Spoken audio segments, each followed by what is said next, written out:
오늘 말씀의 제목인데요. 한번 따라해 보시겠습니까? 감사는 믿음.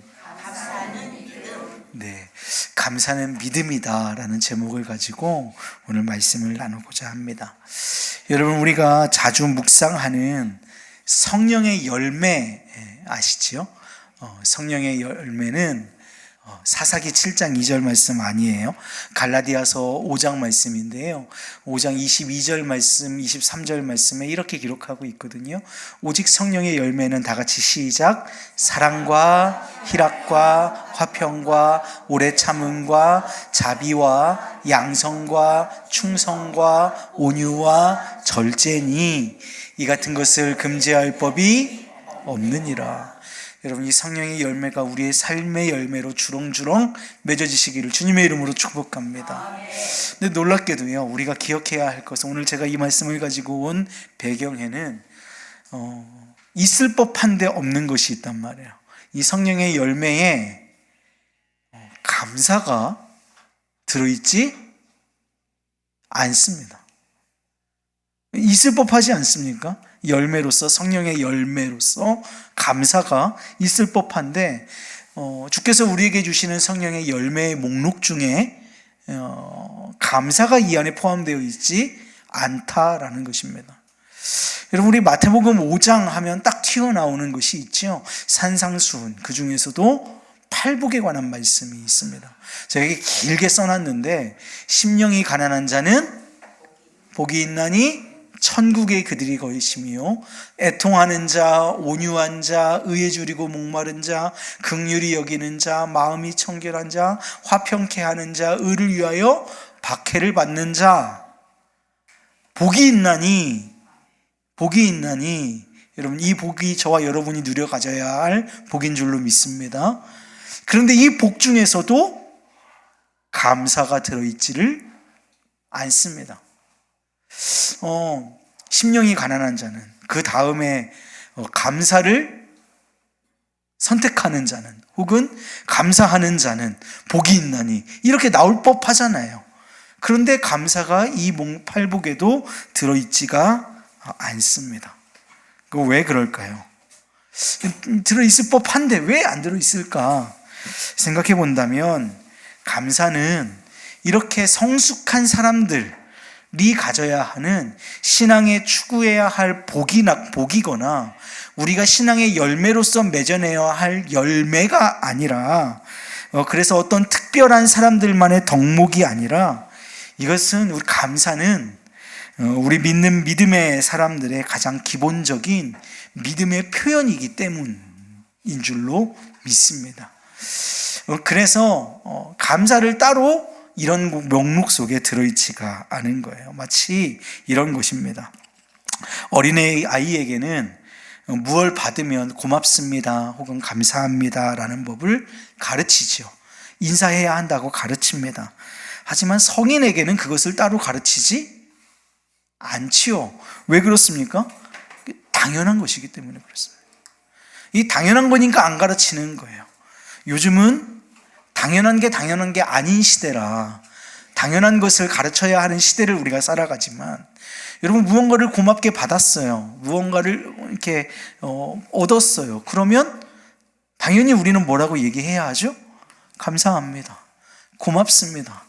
이게 무슨 열매이거나 무슨 복이거나 해서가 아니라, 그건 그냥 당연한 것입니다. 기본인 것이에요. 그래서 이 기본적인 태도에 관한 문제라고 말씀을 드리는 것입니다. 마찬가지로 오늘 신앙생활을 하는 우리에게 한번 생각해 보십시오. 누구를 생각할 필요 없이 나를 한번 생각해 보세요. 저 말고요, 여러분 스스로 한 분 한 분을 생각해 보십시오. 우리에게 감사가 없다면, 우리의 신앙생활 가운데에 감사가 없다면, 그러니까 오늘 말씀드린 대로 한다면, 당연한 것이 당연하지 않게 되었다면, 여러분, 그것은 우리의 믿음의 기초가 없다는 말과 같다는 말이 된다는 것입니다. 조금 더 직설적으로, 조금 더 자극적으로 여러분에게 말씀을 드리면, 감사하지 않는 사람은 믿지 않는 사람과 같다라는 부호가 성립이 되는 것이죠. 왜냐하면 믿음은 감사이기 때문에 그렇습니다. 믿음의 당연한 결과가 감사이고 믿음의 당연한 기본이 감사이기 때문에 그렇습니다. 그러니 우리의 삶에 감사가 표현되지 않고 하나님을 향한 감사가 우러나지 않는다면 우리의 믿음의 신앙의 기초부터 문제가 발생한 것이 아닐까 하고 우리의 신앙을 점검해 보아야 한다라는 것이죠. 여러분, 이처럼 감사는 우리의 믿음의 바로미터가 됩니다. 내가 지금 감사하고 있는가, 감사하지 않고 있는가를 통해서 내가 믿음의 생활이 이렇게 믿음이 작동되고 있는가, 작동되지 않고 있는가를 판가름할 수 있는 기준이 된다라는 것입니다. 어떤 상황에서도 감사할 수 있다면 그 사람은 반드시 그 어려움에서 벗어날 수 있는 믿음이 있다라는 얘기입니다. 여러분, 감사는 믿음입니다. 믿으십니까? 예, 감사는 믿음입니다. 그렇게 감사는 믿음이기에 고난 속에서 우리를 건져내는 능력이 곧 감사가 되는 줄로 믿습니다. 감사는 마음을 살립니다. 감사는 생각을 바꾸고요. 감사는 우리의 새로운 길을 열어내는 믿음이 되는 줄로 믿습니다. 여러분, 이 김명혁이라고 하시는 목사님, 우리 담임 목사님 아실 것입니다. 굉장히 기라성 같은 목사님인데 이 초등학교 시절을 평양에서 보냈대요. 출생 연도 보세요. 37년이잖아요. 일본에서 태어나신 분이고요. 초등학교를 북쪽에서 계셨는데 이때 공산당 정권이 일요일마다 교회 가는 것을 금지했답니다.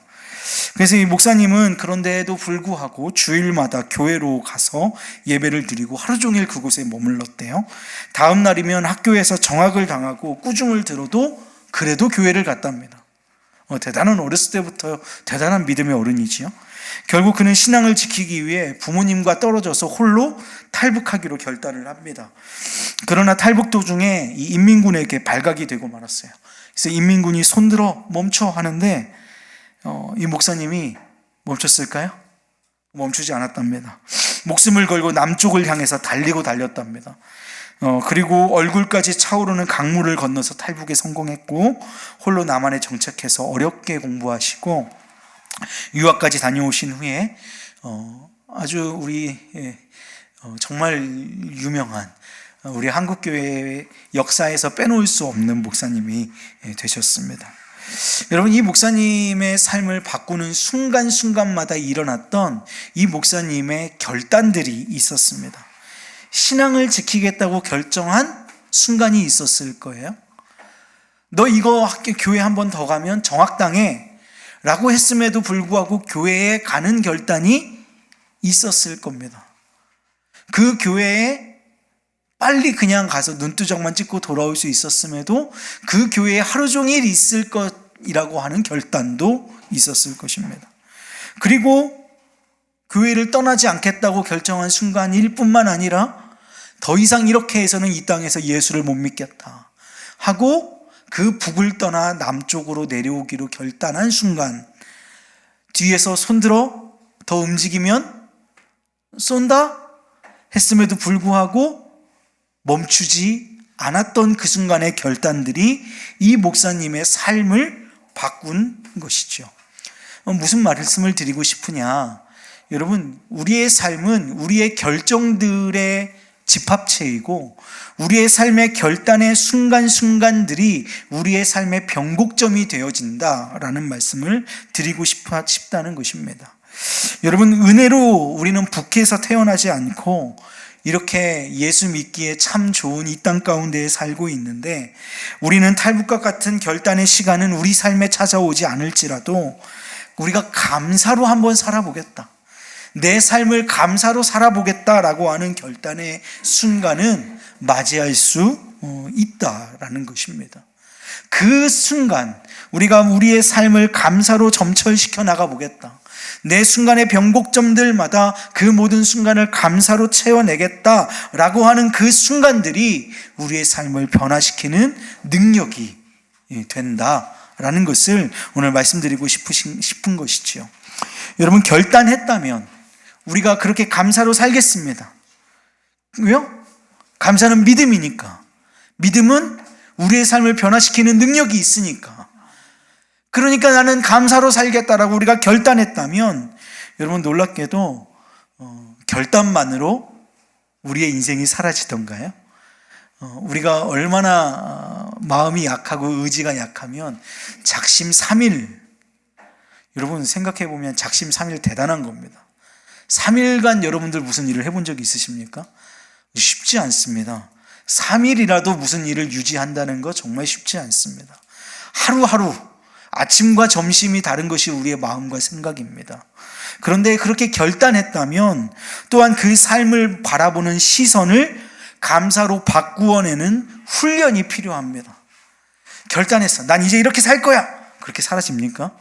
아니요. 때로는 쓰러지기도 하고요. 때로는 넘어지기도 하고요. 때로는 반복되는 연약함들이 내 안에 드러나기도 하고요. 그럼에도 불구하고 어제보다 오늘 더 주님 앞에 더 가까이, 어제보다 오늘 더 하나 더 감사를 채워나가면서 감사의 삶을 채워나가고 우리의 시야를, 우리의 시선을 감사로 바꾸어내는 우리의 삶에 체화시켜낼 수 있는 훈련이 필요하다라는 것입니다. 어떤 상황이든 하나님이 나와 함께 하신다는 믿음에서 발로하는 감사가 우리의 삶에 훈련되도록 해야 한다라는 것이죠. 그 믿음이 사랑하는 여러분 바로 우리의 인생을 바꾸는 믿음인 줄로 믿습니다. 그 믿음이 하나님께서 가장 기뻐하시는 믿음이요, 오늘 골로새서가 오늘 우리에게 요구하시는 믿음인 줄로 믿습니다. 골로새서 말씀은 오늘 우리에게 이렇게 말씀하십니다. 또 무엇을 하든지 말에나 일에나 다 주 예수의 이름으로 하라. 이 말은 뭐예요? 훈련하라는 것입니다. 여러분, 난 오늘부터 주 예수 그리스도의 믿음 안에 살겠어. 결단합니다. 그 결단이 우리의 삶을 변화시키는 변곡점이 될 수 있습니다. 그러나 오늘 결단했다고 내일부터 우리의 언어가 바뀌던가요? 오늘 결단했다고 우리의 모든 행동들이 어느 한순간에 변화되던가요? 그렇지 않습니다. 훈련이 필요합니다. 그래서 어디에까지 이르러야 하느냐? 무엇을 하든지 말에나 일에나 다 주 예수의 이름으로 하는 데까지 이르러야 한다라는 것입니다. 그 다음 말씀은 뭐라고 얘기하죠? 그를 힘입어 하나님 아버지께 무엇하라? 감사하라. 우리의 삶의 모든 상황 속에, 우리의 삶의 모든 형편 속에 다 주님을 향한 감사로 채워놓는 삶의 고백들이 넘쳐나는 저와 여러분 되시기를 주님의 이름으로 축복합니다. 여러분, 감사는 결코 감정에만 의존하는 반응이 아닙니다. 감사는 믿음으로 훈련해야 할 성도의 태도입니다. 감사는 불평, 원망, 염려와 두려움에서 벗어나게 하는 믿음의 힘입니다. 따라서 감사는 연습해야 합니다. 사랑하는 여러분, 원하기는 이제 이번 돌아오는 주일을 우리는 추수감사주일로 지킵니다. 이 추수감사주일을 앞둔 오늘 우리의 이 저녁이 그런 결단과 또 훈련의 시간이 되기를 주님의 이름으로 축복합니다. 사랑하는 여러분, 혹 오늘 여러분의 삶에, 여러분의 인생에 영적인 지진이 일어나고 있습니까?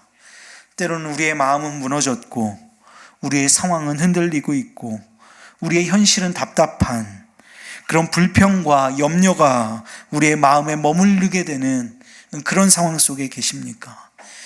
그렇다면 지금은 우리가 감사로 살 것을 결단해야 하는 순간인 줄로 믿습니다. 그리고 감사를 훈련하기로 결정하는 순간인 줄로 믿습니다. 우리가 결단하며 기도하는 자리에 반드시 성령께서 놀랍도록 기름을 부으시며 역사하실 줄로 믿습니다. 감사는 믿음의 훈련이며 인생을 바꾸는 능력입니다. 감사의 사람으로 살아내시는 복된 우리 우왕중앙교회 믿음의 식구들 모두 되시기를 주님의 이름으로 축복합니다.